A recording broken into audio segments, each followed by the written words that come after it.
नमस्कार दोस्तों, स्वागत है आपका हमारे चैनल पर। आज हम बात करने वाले हैं एक ऐसे राज्य की जिसका इतिहास दुनिया को रास्ता दिखाता था, लेकिन आज वही राज्य भारत के सबसे पिछड़े राज्यों की सूची में शुमार हो चुका है। जी हाँ, हम बात कर रहे हैं पश्चिम बंगाल की। ममता बनर्जी और उनसे पहले की वामपंथी सरकारों की नीतियों ने बंगाल को कहां से कहां पहुंचा दिया है। एक समय था जब सिंगापुर के संस्थापक ली कुआन यू ने कहा था कि वे कोलकाता शहर को देखकर प्रेरित हुए थे। उन्होंने सोचा था कि अगर कोलकाता जैसा सुंदर, समृद्ध और कल्चर्ड शहर बनाया जा सकता है तो सिंगापुर क्यों नहीं। लेकिन आज वही कोलकाता और बंगाल की हालत देखकर दिल टूट जाता है। भारत में पश्चिमी चिकित्सा की पहली महिला प्रैक्टिशनर एक बंगाली महिला थी। भारतीय एयरलाइंस की पहली महिला पायलट भी बंगाल से थी। क्रांतिकारी प्रीतिलता वादेदार, कल्पना दत्ता, इन नामों को हम सब जानते हैं। स्वतंत्रता संग्राम में बंगाल की बहादुर बेटियों ने जो भूमिका निभाई वो इतिहास के पन्नों में स्वर्ण अक्षरों में लिखी गई है। लेकिन आज ममता बनर्जी जैसे नेता कहती हैं, लड़कियों को रात में बाहर नहीं जाना चाहिए। एक वक्त था जब बंगाल का नाम लेते ही रविंद्रनाथ टैगोर, स्वामी विवेकानंद, सत्यजीत रे,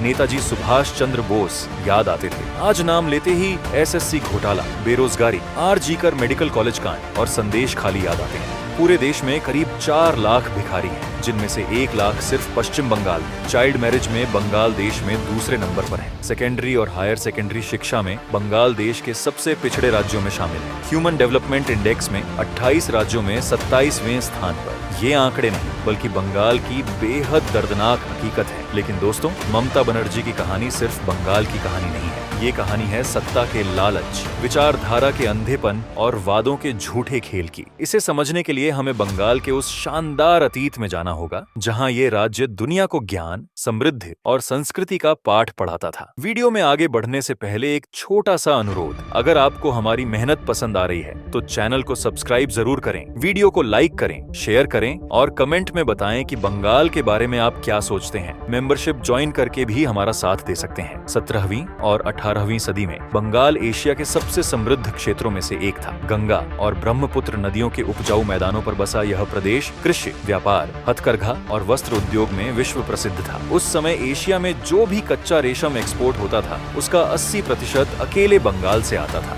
ढाका की मलमल और मुर्शिदाबाद का रेशम इतना नाजुक और शानदार था कि मार्को पोलो जैसे यात्री भी उसकी तारीफ करते थकते नहीं थे। फ्रांसीसी यात्री फ्रांसवा बर्नियर ने लिखा था, 17वीं सदी का बंगाल मिस्र से भी कहीं ज्यादा समृद्ध और विकसित है। मशहूर ब्रिटिश अर्थशास्त्री एंगस मैडिसन की रिसर्च के अनुसार उस समय अकेले बंगाल का वैश्विक जीडीपी में 12% हिस्सा था। बंगाल की मलमल मिस्र की रानी क्लियोपेट्रा से लेकर रोमन साम्राज्य की रानियों तक की पसंद थी। बंगाल के जहाज निर्माता इतने उन्नत थे कि अंग्रेजों ने उनके डिजाइन कॉपी करके अपनी नेवी विकसित की। लेकिन सिर्फ व्यापार ही नहीं, बंगाल शिक्षा और सुधार का भी केंद्र था। 1817 में हिंदू कॉलेज की स्थापना हुई, जो पूरे एशिया का पहला आधुनिक शिक्षा संस्थान माना जाता है। 1857 में कोलकाता विश्वविद्यालय स्थापित हुआ, एशिया की पहली आधुनिक यूनिवर्सिटी। इसी विश्वविद्यालय ने भारत को पहला एमए, पहला पीएचडी और पहला डॉक्टरेट दिया। सत्येंद्रनाथ बोस ने आइंस्टीन के साथ काम किया। हिग्स बोसॉन कण का बोसॉन नाम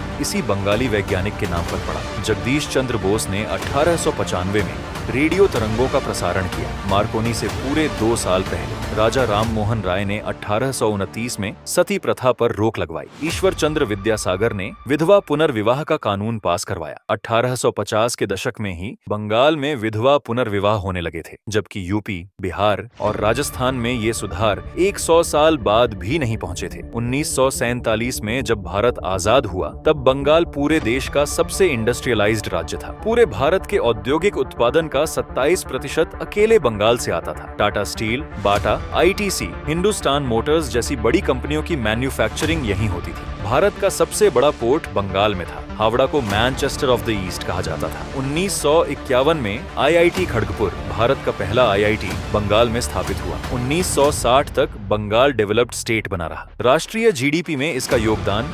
10.5% था और प्रति व्यक्ति आय राष्ट्रीय औसत से ऊपर थी। उद्योग तेजी से बढ़ रहे थे। बंगाल को आइडियल मॉडल राज्य माना जाता था। 1967 का साल बंगाल के लिए टर्निंग पॉइंट साबित हुआ। भयंकर फूड क्राइसिस, महंगाई, चावल गेहूं की कमी और रिफ्यूजी क्राइसिस ने पूरा राज्य हिला दिया। भ्रष्टाचार के आरोपों के बीच कांग्रेस सरकार गिरी। यूनाइटेड फ्रंट की कोalition सरकार बनी, लेकिन सिर्फ 9 महीने चली। प्रेसिडेंट्स रूल लगा। 1968 में कोलकाता में भयानक घटनाएं हुई। एक्टर अशोक कुमार के कार्यक्रम में कम्युनिस्ट कार्यकर्ता घुस गए। महिलाओं के साथ बलात्कार हुए। लाशें सड़कों पर बिखरी। ज्योति बसु ने इसे rise on off the proletariat against bourgeoisie बताया। बिरला ग्रुप के मालिक आदित्य बिरला के साथ राइटर्स बिल्डिंग के सामने अपमान किया गया। उनकी गाड़ी रोकी गई, कपड़े फाड़े गए और उन्हें अंडरगारमेंट्स में 500 मीटर पैदल चलना पड़ा। उन्होंने तुरंत सभी निवेश वापस खींच लिए और कोलकाता को हमेशा के लिए छोड़ दिया। 1977 में सीपीआई एम पूर्ण बहुमत के साथ सत्ता में आई। ज्योति बसु मुख्यमंत्री बने। यहीं से बंगाल की असली तबाही शुरू हुई। सीआईटीयू ट्रेड यूनियन ने फैक्ट्रियों में आतंक फैला दिया। छोटी छोटी बात पर हड़ताल। 1980 में औसतन 100 से ज्यादा स्ट्राइक्स हर साल होती थीं। कंप्यूटर खाबे ना, लोग खाबे, इस नारे के तहत आईटी क्रांति को ठुकरा दिया गया। बैंगलोर को मिला आईटी हब का ऑफर बंगाल ने रिजेक्ट कर दिया। हिंदुस्तान मोटर्स, बाटा, बर्न स्टैंडर्ड जैसी कंपनियां एक एक करके बंद होती गईं या दूसरे राज्यों में शिफ्ट हो गईं। 1977 से 2011 तक 34 सालों में बंगाल में 28,000 से ज्यादा राजनीतिक हत्याएं हुई। पंजाब के आतंकवाद और कश्मीर की मिलिटेंसी से भी ज्यादा। शिक्षा में पार्टी कैडर भर्ती होने लगी। प्रोफेसर बनने के लिए क्वालिफिकेशन नहीं, पार्टी मीटिंग अटेंड करना जरूरी था। मार्क्सवादी विचारधारा के पक्ष में रिसर्च पेपर लिखने पड़ते थे। 1960 में बंगाल की लिटरेसी रेट महाराष्ट्र से ज्यादा थी। 2011 तक बंगाल महाराष्ट्र से पीछे हो गया। राष्ट्रीय जीडीपी में योगदान 10.5% से गिरकर 6.5% रह गया। प्रति व्यक्ति आय राष्ट्रीय औसत से नीचे चली गई। 34 साल की वामपंथी सत्ता ने बंगाल को थका दिया था। लोग बदलाव चाहते थे। तब चप्पल और सादी सफेद साड़ी में एक महिला मैदान में उतरी, ममता बनर्जी। उन्होंने सीपीआई एम के खिलाफ लड़ने, गरीबों की दीदी बनने और सोनार बांग्ला बनाने का वादा किया। 1990 में हाजरा जंक्शन पर सीपीआई एम कार्यकर्ताओं ने उनके सिर पर लाठी मारी। वे खून से लथपथ हो गईं और 1 महीने अस्पताल में रहीं, फिर भी नहीं टूटी। 2006 में सिंघूर में रतन टाटा की नैनो फैक्ट्री के लिए किसानों की जमीन जबरन छीनी गई। ममता उनके साथ खड़ी हो गई। 21 दिन का अनशन किया। नंदीग्राम में पुलिस फायरिंग में 141 लोग मारे गए। महिलाओं के साथ अत्याचार हुए। रतन टाटा ने गुजरात जाकर नरेंद्र मोदी से जमीन ली। 2011 में 34 साल बाद सीपीआई एम की सत्ता चली गई। ममता बनर्जी मुख्यमंत्री बनी। पूरा बंगाल उम्मीद से भरा था, लेकिन जो हुआ वो किसी ने सपने में भी नहीं सोचा था। सीपीआई एम का पूरा कैडर टीएमसी में शामिल हो गया। बस झंडे का रंग बदल गया, लाल से हरा। सिंडिकेट राज शुरू हो गया। सरकारी योजनाओं में कटौती आम बात हो गई। पीएम आवाज, MGNREGA, अंतिम संस्कार के पैसे, हर जगह पार्टी का हिस्सा तय था। सराधा पूंजी घोटाले में 17 लाख लोगों का पैसा डूबा। 200 से ज्यादा लोगों ने आत्महत्या की। नारदा स्टिंग में टीएमसी के 11 बड़े नेता कैश लेते पकड़े गए। एसएससी भर्ती घोटाले में OMR शीट में छेड़छाड़ कर हजारों बिना मेरिट वाले उम्मीदवारों को नौकरी दी गई। पार्थ चटर्जी और अर्पिता मुखर्जी के घर से 50 करोड़ कैश और भारी सोना बरामद हुआ। संदेश खाली में टीएमसी नेता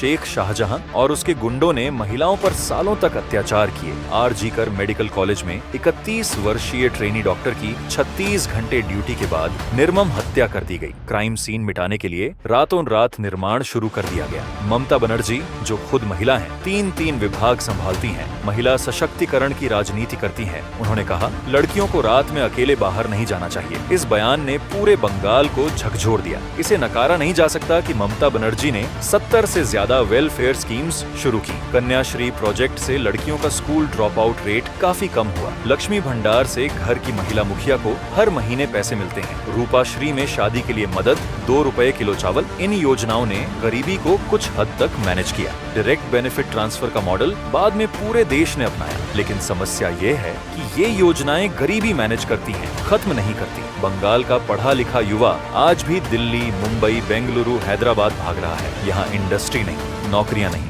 भविष्य नहीं दिखता। ममता बनर्जी वही बन गई जिनसे लड़ने के लिए वे खुद सड़क पर उतरी थी। तानाशाही, असहमति पर दमन, cartoon case, professor Ambikesh Mahapatra की गिरफ्तारी, ये सब घटनाएं 2011 के बाद जल्दी सामने आई। दोस्तों, बंगाल का इतिहास गौरवशाली है। टैगोर ने गीतांजलि लिखी, विवेकानंद ने विश्व को हिंदू दर्शन सिखाया, नेताजी ने आजादी की लड़ाई लड़ी, बोस ने विज्ञान को नई दिशा दी। ये नाम सिर्फ यादें नहीं बल्कि संभावनाएं हैं। आज बंगाल तलहटी में है, लेकिन ये तलहटी हमेशा के लिए नहीं है। बंगाल की आत्मा कभी हार नहीं मानती। एक दिन फिर से वो दिन आएगा जब बंगाल पूरे भारत को रास्ता दिखाएगा।